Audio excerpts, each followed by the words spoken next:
Today's video mga lods, papakita ko sa inyo kung paano mag-stencil ng engine number at saka chassis number ng Ford Rangers Ford. Mas madali mag-stencil ng Ford Ranger mga lods pagka hindi 4x4. Hindi katulad ng 4x4, may nakaharang na turbo mga lods doon sa engine number, kaya medyo mahirap yun. Pero ito medyo madali lang to mga lods. Ayan mga lods, mag-uumpisa na tayo. Ayan, ito yung makina niya mga lods. Ayan oh, bagong bago yan mga lods. Ayan, papakita ko mga lods kung saan yung banda yung yung engine number niya mga lods. Yan, ito yung mga gagamitin natin mga lods. Isang scotch tape. Dapat yung scotch tape mga lods nasa mga 1 inch ang lapad para kuhang-kuha natin yung engine number, at saka isang carbon para sa tape para dumikit ang engine number doon sa carbon, para idikit na naman natin yung tape doon sa papel. Yung lapis at saka papel mga lods, yan naman ang gagamitin natin doon sa ilalapat natin yung papel doon sa chassis number or engine number para kukuskusin natin. Lalabas na yung stencil niyan mga lods. Ayan mga lods, yan ay papakita ko na sa inyo kung saan yung engine number mga lods. Andito yan sa passenger side mga lods. Ayan, sa mga right side ng sasakyan. Yan lang yung tinuturo ko mga lods. Yan yung engine number. Walang nakabara na turbo mga lods pagka hindi 4x4 mga lods. Ayan, pagka 4x4 mga lods, di mo masyado makikita yan mga lods. Doon ka mahihirapan pag mag-stencil ka. Ayan mga lods, pinasok ko na yung kamay ko mga lods.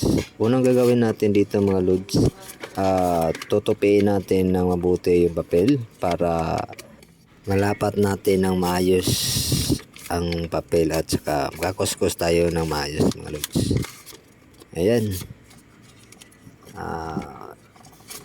lapat ko na yan mga lods sa engine number mga lods. Ayan, pinapass forward ko lang yan mga lods para mas madali. Ayan, ayan mga lods, pinapakita ko na yan yung resulta mga lods.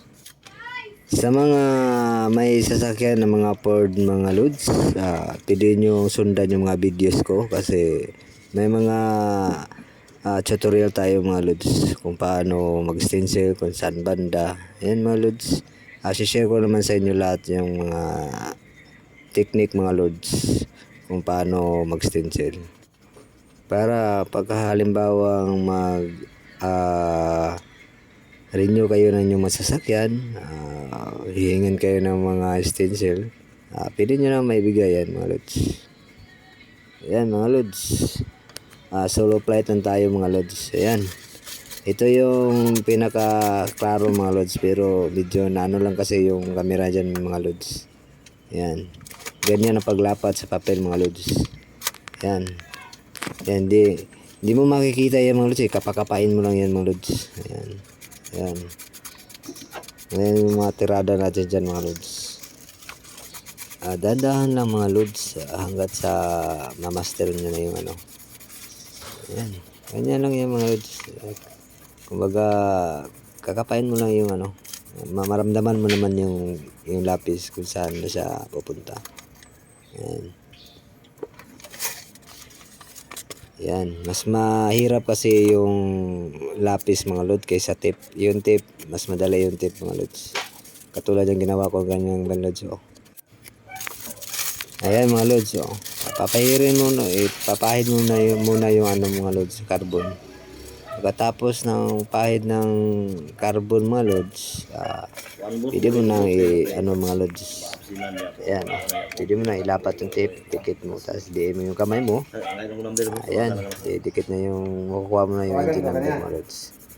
Ayan, dito naman tayo sa ilalim mga lods. Ganun pa rin sa driver side.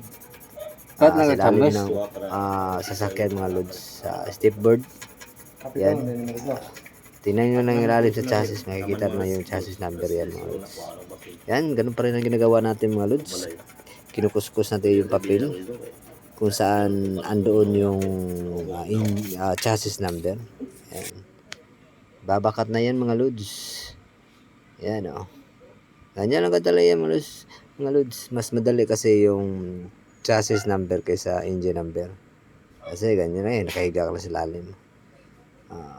Yan o. Kung kuha mo na, mas maganda yung kuha pagka chassis.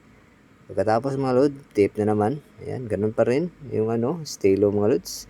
Pahid ka ng carbon, tsaka didikitan ng tape. Ayun, makuha mo na yung mga lods.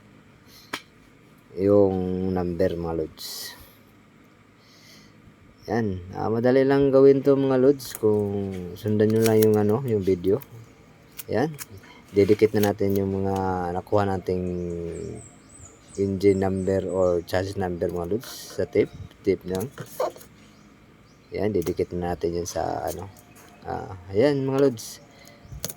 Ito yung mga requirements na hinihingi ng LTO. Ayan, insurance. Ayan, kukunin kasi nila yun. Ayan mga lods. Yan, 7 kopya yan mga lods. Medyo marami. Pero madali lang mga lods. Basta lang. Dandahan lang muna. Ayan. Finish na mga lods. Salamat sa panonood mga lods. Ayan. Sa susunod mga video mga lods, ibang unit na naman natin ang istinsila natin. Ayan. Papunta na to sa car wash mga lods.